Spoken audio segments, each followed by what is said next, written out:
Loving Sai Ram and greetings from Prashanti Nilayam. This is my 19th talk on Shirdi Baba, and I hope by now you are beginning to appreciate that Shirdi Baba and our beloved Swami have much in common. Of course, this ought not to come as a surprise really, and yet the parallels are striking.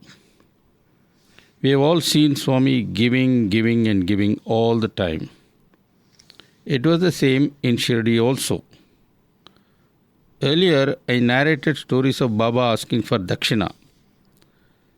But Hemant Pant, who gave us those Dakshina stories, also tells us about how much Baba used to give. Every morning, a woman named Jamali would come to the mosque with a 3-year-old daughter named Amani. On entering the mosque, the mother would stand back and drive her daughter towards Baba. The girl was audacious and would go straight to Baba, climb on his lap and demand money while offering some clothes. Baba loved children and he never failed to fondle Amani, though the mind of the little girl was all the time on money. Without feeling abashed, Amani would say, "Oh Baba, give me money quickly," even as her mother egged her from a distance with meaningful looks. The mother would signal to the daughter to say, "Do not budge till Baba gives you money." Meanwhile, Baba would appear to get angry and tell Amani, "Why are you pestering me like this for money? Do you think I owe any money to your father?" However, at the end of all that drama, Baba's heart would melt and he would take out 1 rupee and give it to Amani. This happened at breakfast time. A little later, when Baba set out for his garden Lendi, Amani would be there, stretching out her hands.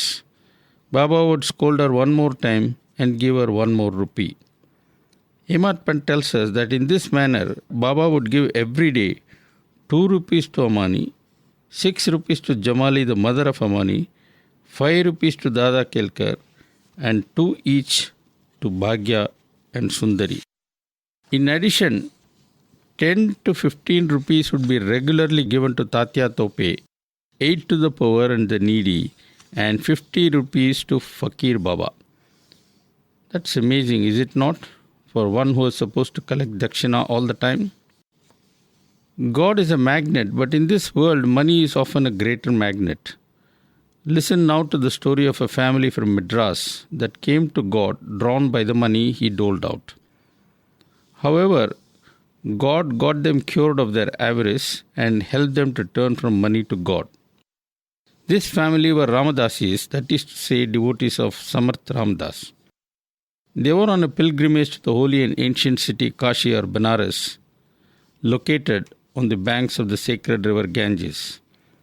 On their way, they decided to stop over in Shirdi to have Baba's darshan and be in his company. There were 4 people in the group: a man, his wife, his daughter, and his wife's sister. Baba conferred grace on them in many ways, by giving them sweets as prasadam and by occasionally giving them some money also. At other times he gave nothing.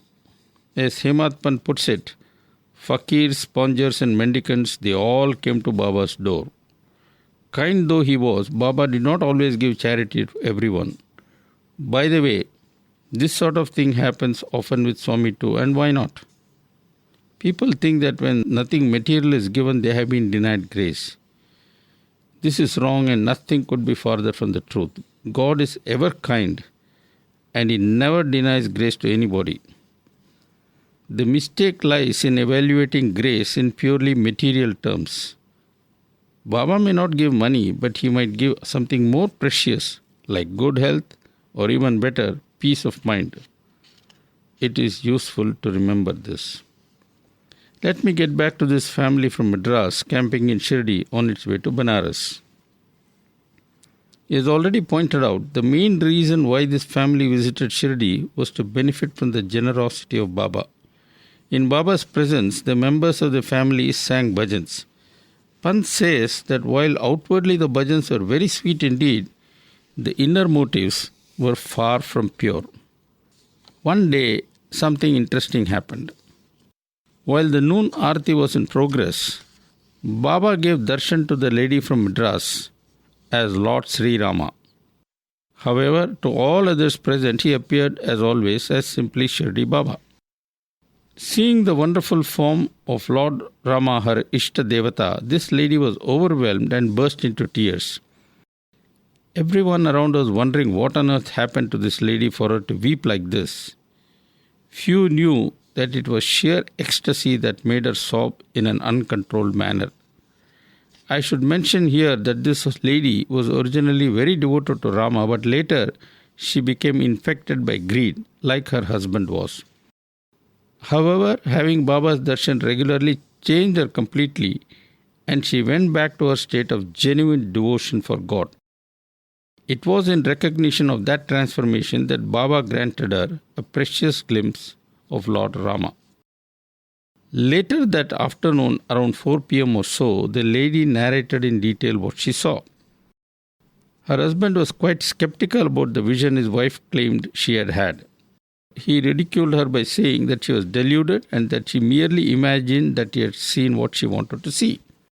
How could it be that she alone saw Rama while all others saw only Sainath? That night, the man from Madras had a terrible dream. It was a complicated dream in which Baba appeared and exposed the duplicity of this man. He was refusing to accept Baba because he considered Baba to be a Muslim.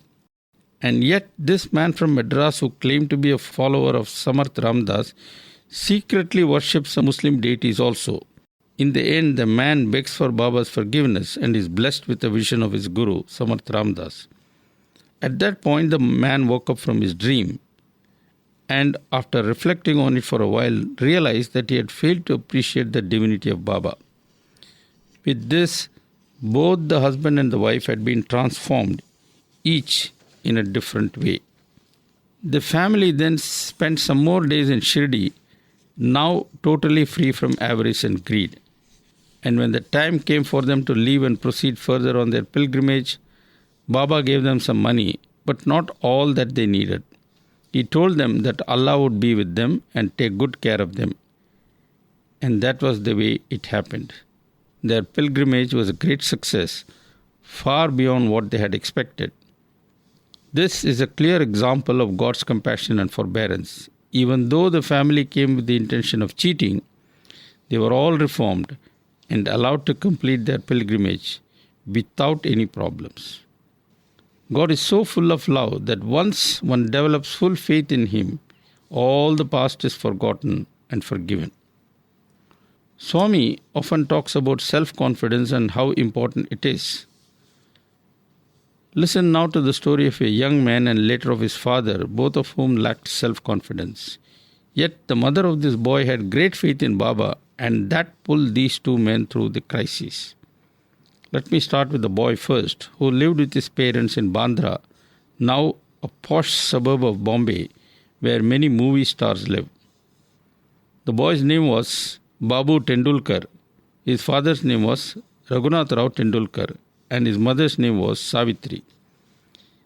This Savitri, by the way, was not only an ardent devotee of Shirdi Baba, but has also published a book of bhajans on Shirdi Baba. This boy Babu was studying Western medicine in a medical college in Bombay. He studied hard, but was feeling diffident about passing the written exams. He then consulted an astrologer who told him that since the planetary configurations were not favorable for him that year, Babu would fail. It was better for him to wait for a year when the planets would become more favorable and he could write the exam at that time. The mother did not buy this. She went to Shirdi, offered her obeisance to Shirdi Baba, and during the conversation that followed, she said, "Baba, my son is not appearing for the exam this year since the planets are not favorable." Baba replied, "Tell that boy to listen to me. Ask him to forget everything about horoscopes, planets and all that. He should just go ahead and write the exam. Everything would work out fine. Ask him to have full faith in me." Taking leave of Baba, the mother returned to Bombay and told her son what Baba had communicated to her. Encouraged by Sai's words, the boy did write the exam full of confidence. Later, however, his confidence gave way and he felt that he would not pass. As a result of this diffidence, the boy decided not to appear for the oral exam, which was meant only for those who had passed the written test. There was this boy sitting dejected when his friend came and asked what was the matter and why he was not getting ready to go for the oral test. Babu Tendulkar replied, "Where is the question of my taking the oral exam when I have not cleared the written test?" The friend was taken aback by this remark and said, "What nonsense are you talking? My dear friend, you have actually passed the written test, and yesterday the examiner was looking out for you. He was wondering why you had not shown up for the orals. In fact, he has sent me to bring you to him so that he can give you the oral test right now." Thus it was that everything worked out fine for this boy. Now to the story of the father, Raghunath Rao Tendulkar. This man worked for a well-known trading company in Bombay, but ill health made him think of retiring. Since he was quitting service before his tenure was over, he was rather worried whether at all he would get any retirement benefit. In the government, the rule was the pension would be fixed at half the last pay drawn. Private companies also followed the same rule. At that time, Raghunath Rao was drawing a salary of 150 rupees per month, which was hardly sufficient. If the company was kind, he would get a monthly pension of 75 rupees. That would make his life even more difficult. But such was his position that Raghunath Rao was not sure if he would get even half a pension. Despite all his devotion for Baba, it was again a case of lack of self-confidence. Like son, like father. 15 days remained for the final pension order to be passed, when Baba appeared in the dream of Savitri, the loyal and devoted wife of Raghunath Rao. Baba said to her, "Tell your husband that he will get 100 rupees as pension and not just 75. Would that satisfy you?" The lady was overwhelmed and replied to Baba, in the dream of course, "Baba, what is all this you are asking, Baba? We have full faith in you and we know that whatever you do will be only good for us." Just compare the faith of the lady with that of her son and her husband. Baba was so happy with the reply, he said, "The pension would not be 100 rupees but 110 rupees. 10 rupees extra was added without asking, and that is how things finally worked out. Swami often says that the wives are more devoted than the husbands. In this case, it was clearly her immense faith in Baba that pulled through both her son and her husband. From the topic of Dakshina, I would now like to make a jump to the subject of Udi or ashes. There is a logical connection which I shall come to shortly.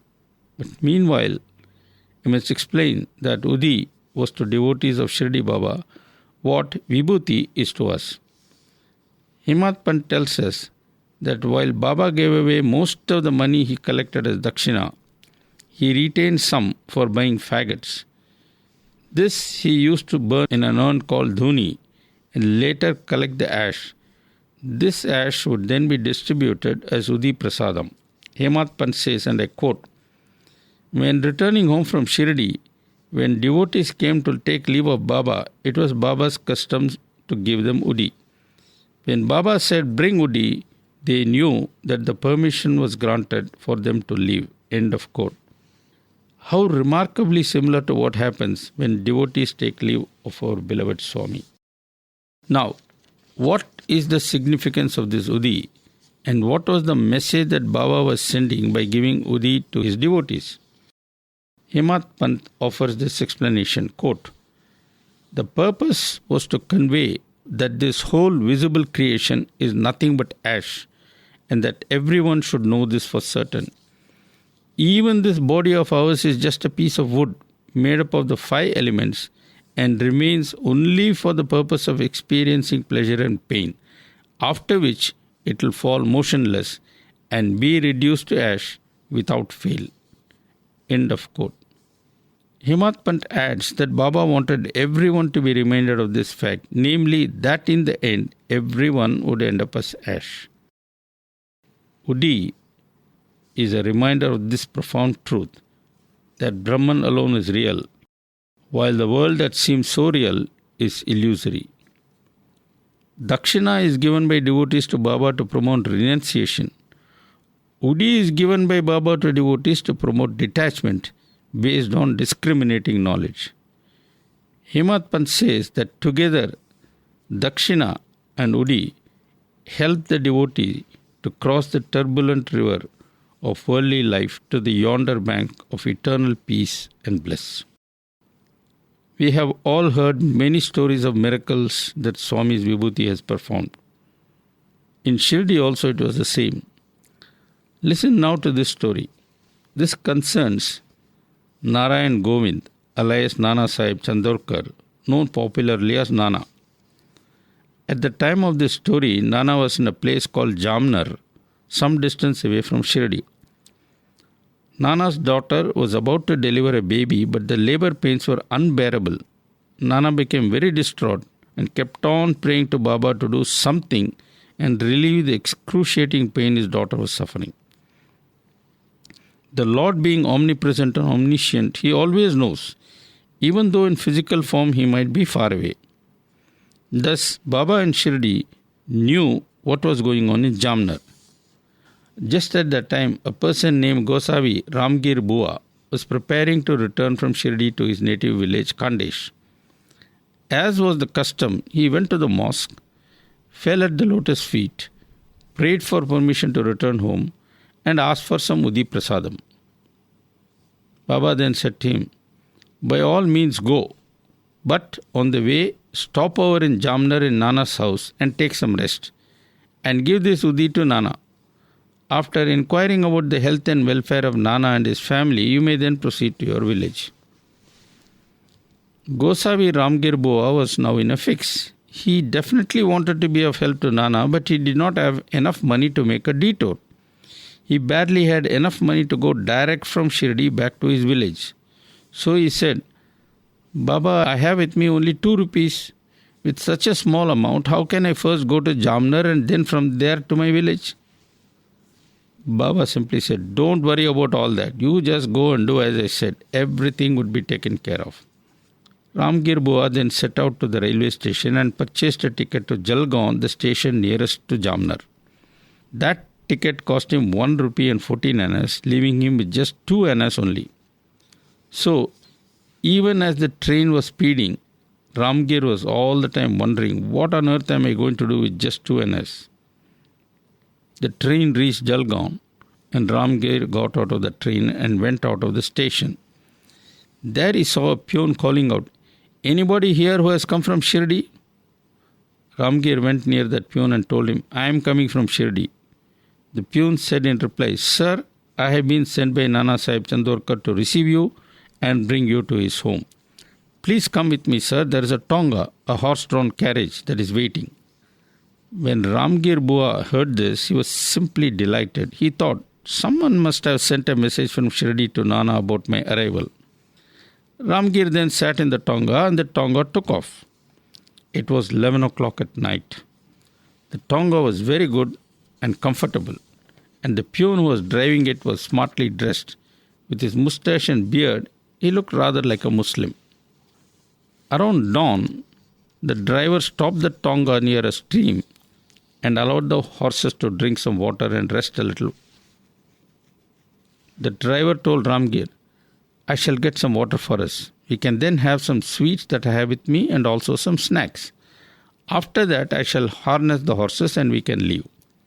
Ramgir was not too sure he wanted to eat any of the things that the driver of the tonga was offering. So he made some discreet inquiries about who exactly the peon was. The latter said, "Sir, it looks like you are having some doubts about my caste.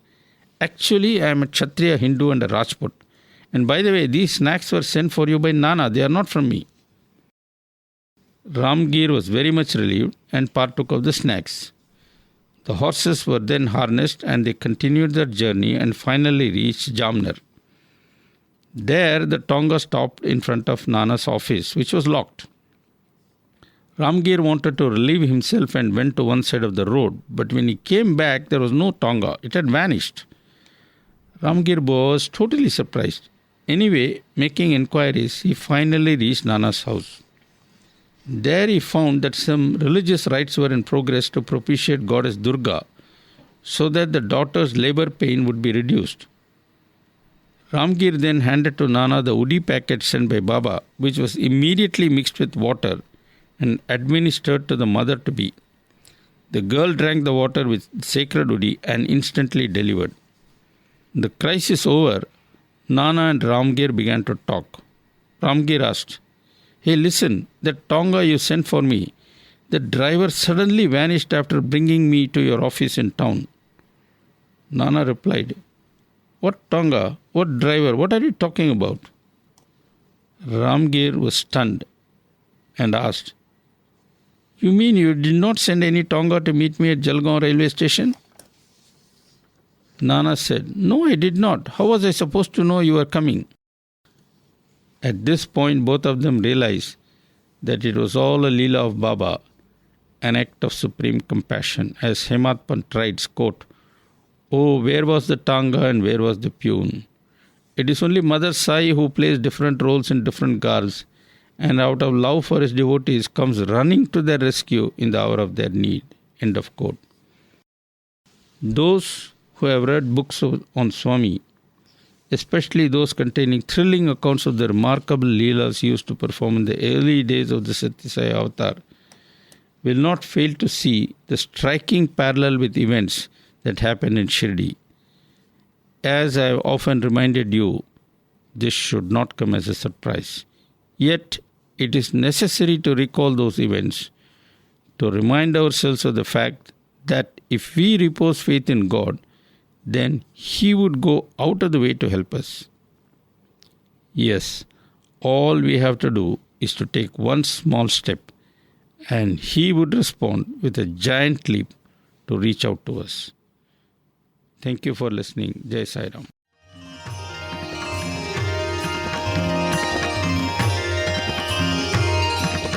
कर्म भक्ति ज्ञान बाजारी आमाल, कर्म भक्ति ज्ञान बाजारी आमाल, मनी जो वाटेल तोची घ्यावा, मनी जो वाटेल तोची घ्यावा, तिघांची किंमत एक आहे जाणा, तिघांची किंमत एक आहे जाणा, फळही तिघांना एकची हो, फळही तिघांना एकची हो, भावरूपी द्रव्य पाहिजे तयासी, भावरूपी द्रव्य पाहिजे तयासी, साई सद्गुरुसी तुझे न लगे, साई सद्गुरुसी तुझे न लगे, गणु म्हणे भाव नाणे जयापाशी, गणु म्हणे भाव नाणे जयापाशी, गणु म्हणे भाव नाणे जयापाशी, गणु म्हणे भाव नाणे जयापाशी, त्याने बाजाराशी येथे जावे,